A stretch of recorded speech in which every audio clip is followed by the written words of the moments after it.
Good evening, everyone. Welcome to Inside Artesian Basketball here on WREP 15 Sports. I'm your host, Eric Meyer, joined as always by Artesian head coach Kip Staggs, and we have a lot to talk about on this week's show. The Artesians in the middle of a 7-game win streak right now, and they picked up 3 more victories since we last talked. Let's go ahead and get right into it, Coach. You go on Friday night on the road to Martinsville to battle your county rival, Mid-State Conference rival, a lot on the line in that one.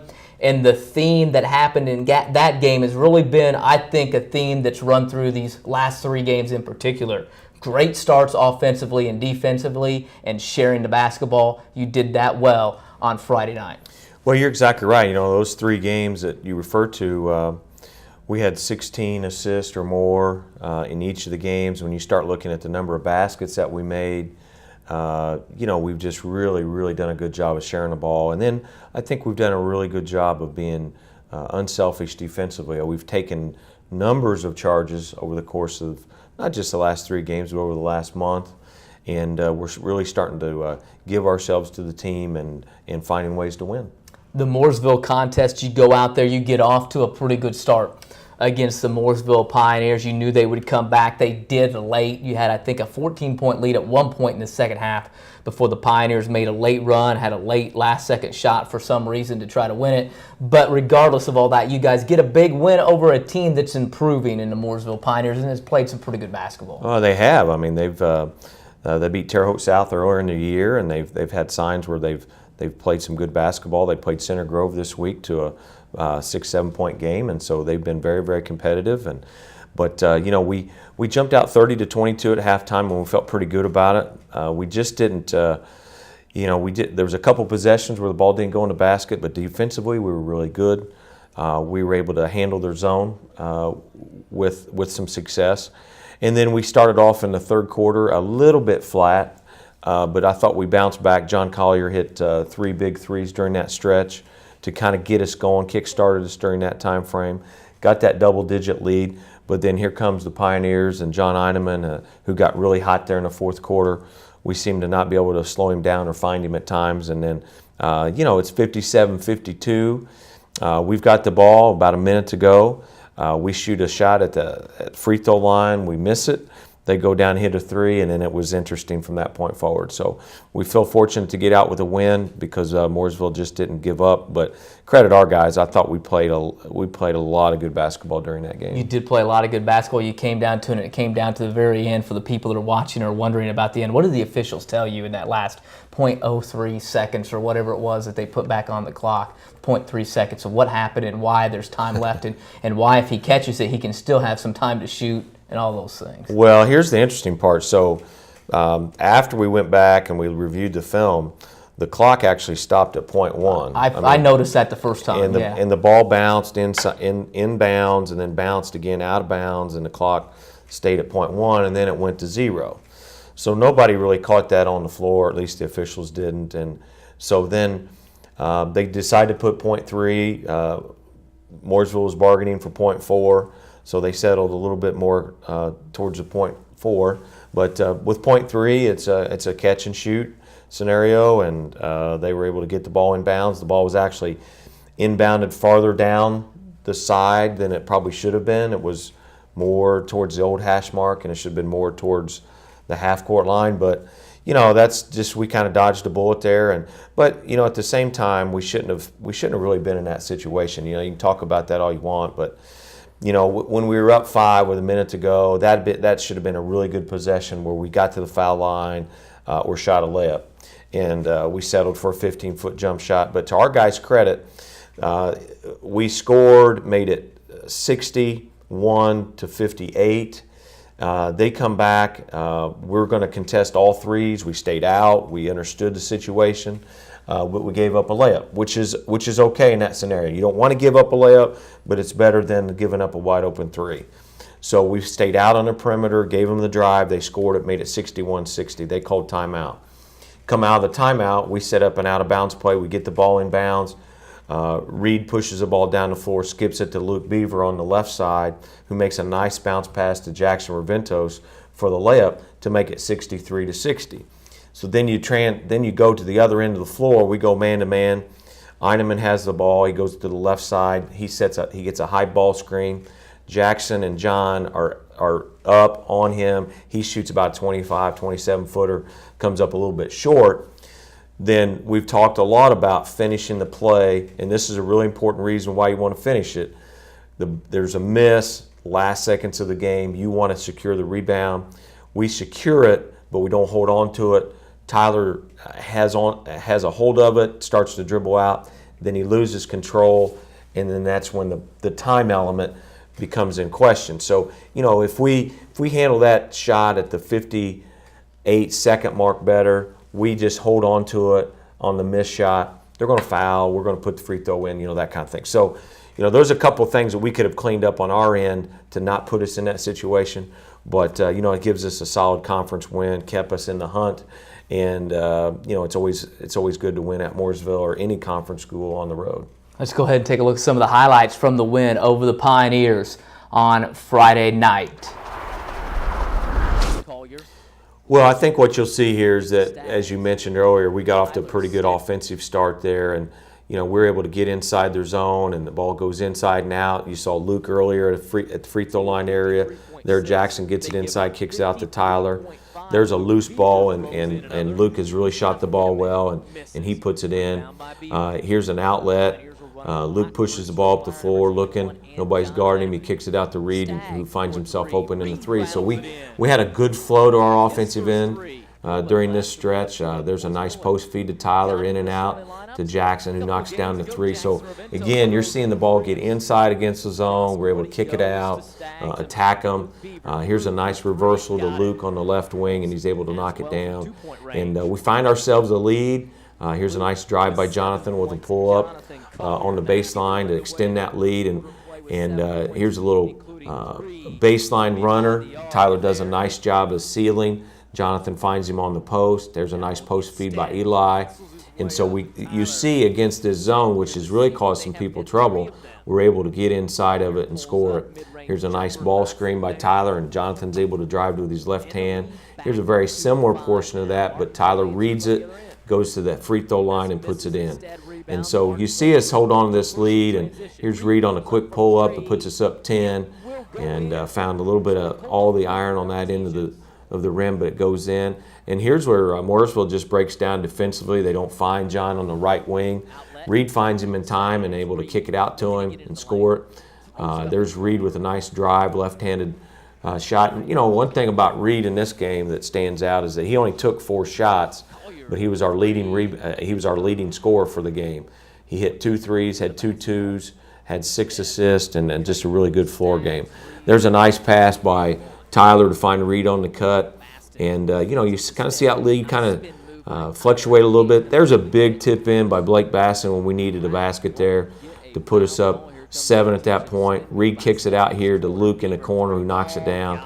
And that was a big basket, too, because that gave us a little breath of fresh air. And then here's the play we talked about earlier. They press us, being down just 1. Jackson finds the basket there on the backside from a pass from Beaver. And, I think one thing you see in those clips is how well we move the ball. I thought that was part of our formula, and it's been part of our formula for success, is that we've really passed the ball, we've been unselfish, and we've taken good shots, and we've been fortunate to knock them down. You continued that formula on Saturday night as you traveled to Perry Meridian, a future Mid-State Conference opponent. It's a young ball club as well. They've struggled a little bit. You guys, again, get off to a great start. They make a slight run at you guys, and then you just stepped down on the gas and just pulled away from them with a big win on Saturday over the Falcons. Well, you got to guard yourself. We had a big win with Mooresville, conference game. People talked about it, appreciate how we played, those kind of things. And then you got to go on the road, again, for the second night in a row, and play a young, athletic team with size in Perry Meridian. They've struggled a little bit, but they just beat Avon the week before. They've been competitive in some games, so you just don't know what you're going to get, probably from both sides, But I thought our maturity was really good. I thought we came out, we handled ourselves well, we got in the flow of the action pretty quick. Luke continued to shoot the ball really well, and we continued to pass it and share it, and we got off to a great start. We scored 19 points there in the first quarter and just kind of continued that through the course of the game. Came away with a big win over Perry Meridian. Let's go ahead and take a look at some of those highlights over the Perry Meridian Falcons. Well, here you see early and just a quick reversal, and Luke's open on the top of the key and is able to knock it down. And here's a loose ball. Reed finds Luke on the top in about the same spot, and he scores two quick threes. But then he finds Jackson inside really quick.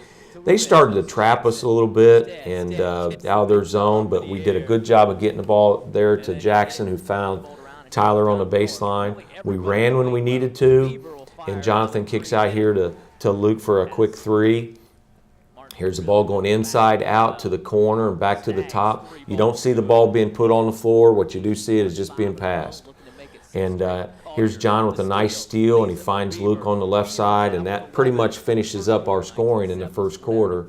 And then we come back in the second quarter, and Tyler's able to get the ball and score it right there on their big guy with a nice move from a post feed from Jonathan. And there's a nice play by Blake. Now, Blake's just really started to come into his own. He shot the ball well here as of late. There's a nice backdoor cut. Blake finds it, doesn't have an opportunity to score it, but he finds Andy on a drive. And then here's the ball going inside again to Tyler. So you really see some consistency here where we move the ball, we're getting it inside. There's a nice drive in a basket by John. Here's their trapping zone where the ball goes to the high post. It gets kicked out from a pass from Tyler. Again, the ball goes inside, extra pass on the weak side. And that just one extra pass has just really helped us here in this last week or so. Again, inside out with an extra pass with Jonathan on the top. Here's a drive by Jonathan who finds Chase, who kicks it out to Luke on that left side. And we just really, we played hard. I thought defensively, there's a loose ball you find, dislocate, and we look and we're running. We have an opportunity break there. And here's Chase with a rebound. Chase got a few minutes on Saturday, which was good for us. And we pushed the ball up the floor. Luke's able to get in the paint. He's really good at that little 12 to 15-foot pull-up. Here's Jackson on a drive, kicks it out to Reed in the corner. He knocks it down. And again, like you see, there's just a common thread here where we're really sharing the ball, getting it to where it needs to go. Very few dribbles. Again, that ball started on the right wing, went to top left wing, went to baseline, and then we found the ball there in the middle. And then here's Chase attacking the basket, and guys were fired up about that. For just, Chase is a guy that comes to practice every day and does a good job. He's a low maintenance guy, does a good job from that standpoint. And just everybody was glad for his success. But I think what you see in this team right now is that everybody is happy for everybody's success. As long as it leads to winning right now, we've come through a stretch here where we've done a good job of just enjoying each other in the fact of winning, but also watching everybody to be successful. People were happy with Reed for the way he scored the ball on Friday, and the way Jonathan hit some threes on Friday. Guys were happy for Luke here on Saturday, and then extended into Tuesday. They're happy for him. Guys are up on the bench. Guys were happy about Blake's tip-in at Mooresville. They were excited about that. Guys were excited about Chase's basket there against Perry Meridian. And kind of go down the list of different guys at different times. Jackson hitting a three and just being the guy that he is. There's a lot of people that on our team right now that are happy for other success, and they're looking for other people. They're defensively, we're doing some good things, and we're just really poised too. We have a sense of calm about ourselves. Maybe that's the seniors that we have, maybe that's maturity, but there's no sense of panic, and it's just really a good team to be around right now for a lot of reasons. But I think part of it is they've just really blended well together, and there's just a really good sense of chemistry. And we've talked about this before. I think the big difference from a year ago to this year, we have majority of the same guys back, but our attitude, effort, and chemistry is just tremendously different, and different for the betterment. And I think you can see some of those results here in the last month as even in some of those losses, I still think that effort, attitude, and chemistry has been pretty good for us. That effort, attitude, and chemistry again on display on Tuesday night as Bloomington North came to town, and really the theme the same from my perspective. I'm sure you get off to a good start offensively and defensively, and you guys share the basketball, that chemistry comes out, and you come away with a big win. Well, some of this you want to bottle. Yeah. We're doing some things, and you want to hang on to it. And, we got to continue this through this next 3-game series before we head into the sectional. The draw is this Sunday, so we'll be curious to see how that goes. But we really, at the beginning of last week, we looked at these 3 games that we're talking about today, and we looked at them as a 3-game mini-series. Mooresville, Perry, and Bloomington North. That's a 3-game mini-series. So we've broke up these last 6 games into 2 sets of 3. And each one of them poses different issues. Mooresville was a 1-3-1, 3-2 zone. Perry was a trapping 2-3 type zone. Bloomington North was mostly man-to-man. It kind of surprised us that they didn't do some other things defensively. So all 3 games pose different types of characteristics. Mooresville has an outstanding shooter and player in Eineman. Perry Meridian has a quick guy that the Donley kid where you've got to guard him differently, but they've got some size. Bloomington North's a little more full court, open. So this series, in a way, presented 3 different sets or 3 different challenges for us as we prepared to go in. But I thought our maturity was really, really good throughout all 3. I thought our focus in the locker room, our focus pregame, just really, really good. Very businesslike, to the point. And, there was a job in front of us, and we were able to attack it with some success. Let's go ahead and take a look at some of the highlights from the win on Tuesday over the Bloomington North Cougars. This is always a tough game, and there's some history here. There's some rivalry here. There's always been good games. It's really too bad that this game wasn't played on January 12th as previously scheduled, but the weather just wouldn't allow us to do that. But, here's a drive, again, as you saw in some of the previous clips. That one was by Luke, and then here's a high ball screen, and we get it down to Jackson in the corner, who sticks the 3. Here's the ball goes inside, nice post feed for Tyler for a basket. Here the ball goes inside again, a little inside and out. Luke relocates, find an opening. Tyler's able to find him. Here's a post feed by Reed into Tyler along the baseline. Here's a little out-of-bounds play where we go inside to Jonathan, who makes a tough shot. A little turnaround shot there on the post. And so you see us getting the ball in and out. We're attacking it. Reed penetrates, kicks it out to Blake for a 3. Good to see Blake start to make some of those shots and knock them down. Here's a nice move by Tyler on the baseline after a post feed. Here's a dribble drive and then a kick out, and then here comes Jackson, who filled the lane. And here we are in our chin series. And Luke's able to find a little opportunity, drives it with his left hand and pulls up. And you see we really start to extend the lead and really get that ball moving. Here's a nice play by Jonathan, who pulls up and hits that short little shot. And then here's a nice little flare screen where Blake just finds himself open. We executed that pretty well. Here's a pass to the middle where we double flare.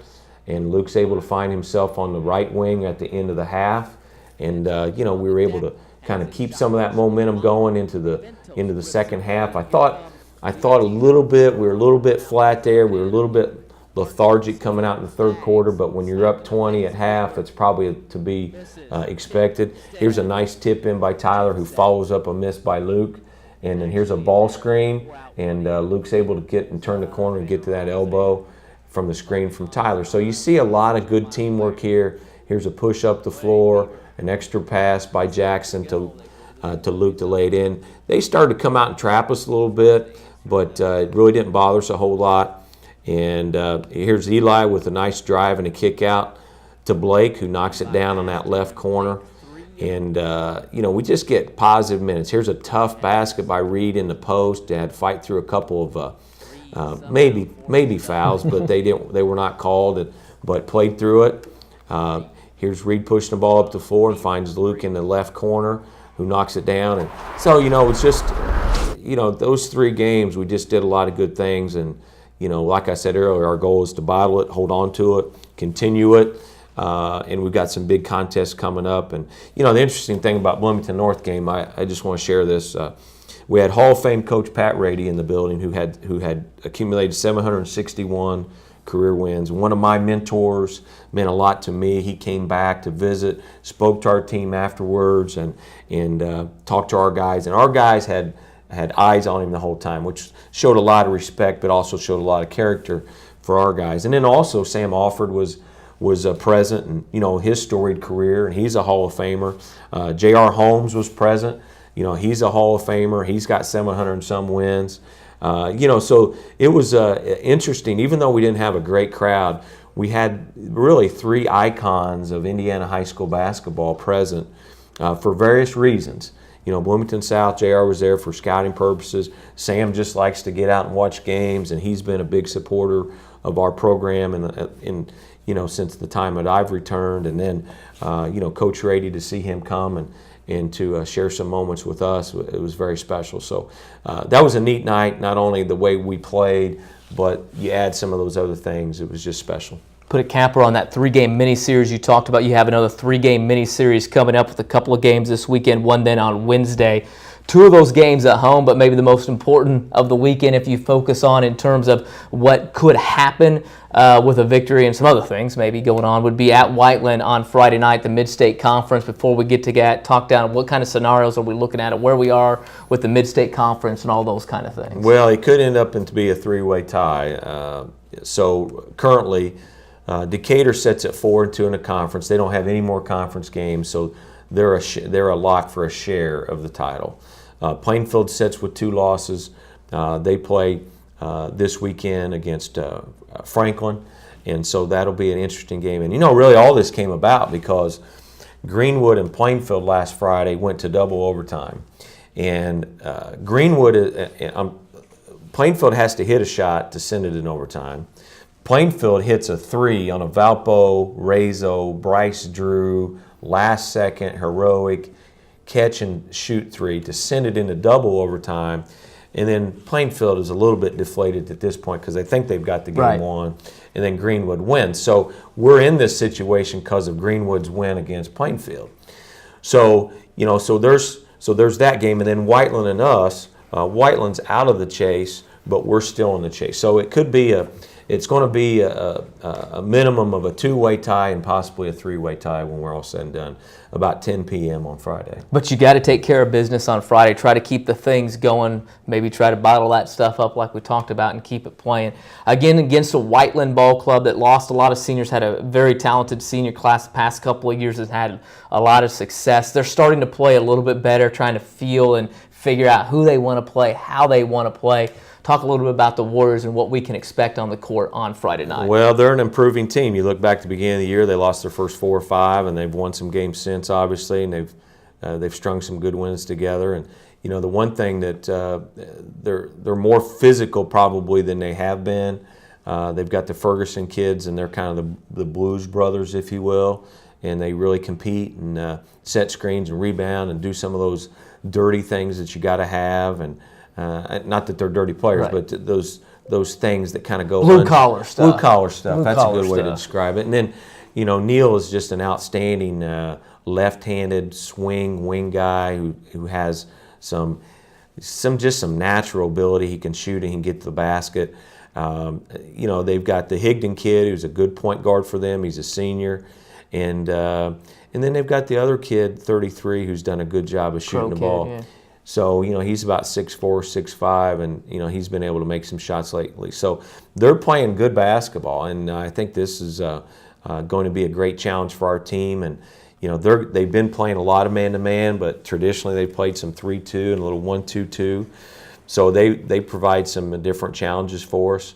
And, we're going to have to play well. There's no question about it. There's nothing left on our schedule is going to be easy, and everything is going to have to be earned, and definitely have to be earned on Friday. Been some exciting games over there with Whiteland here in the past couple of times. Well, absolutely. So we had some Indy Hoops games here on Sunday, and so Whiteland happened to be here, and their coach Wadsworth was here, and we talked about the game 2 years ago at Whiteland about how both teams traded punches, and there was some really skilled guys on the floor. And if you think back, we had Keegan and Zach and Logan Right. and some of those guys, and Timmy Bowen hits a big three, and then Keegan hits a big three, and then they answer, and they had some really good players at the time too. So that was a really, really good high school game, and we were fortunate to come out on top. And I think this will be another high school game that will be one that people want to see.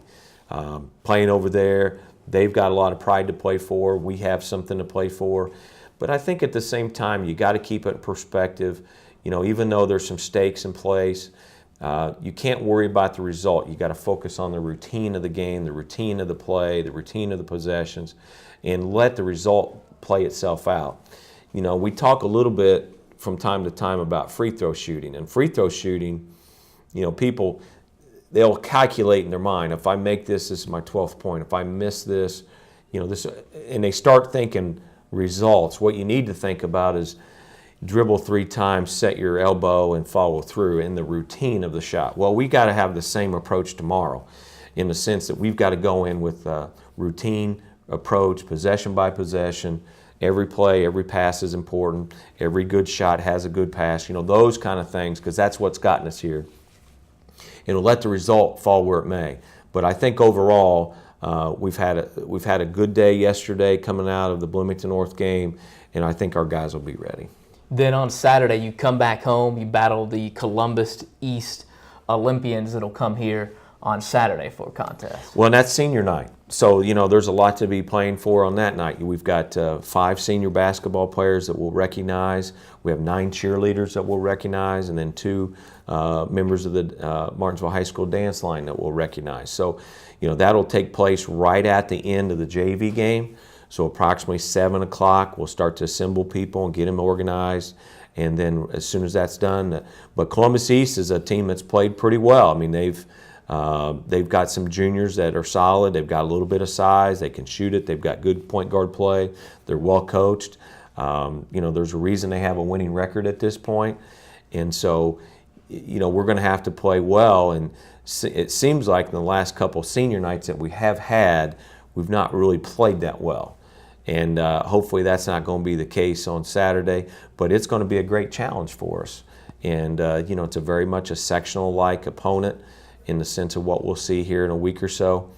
And, I hope it's not a trap game depending on how Friday turns out. We've got to play well, and, it's just the middle game of that 3-game final series as we look at it. And that final game of the final 3-game series is the final game of the regular season for you guys.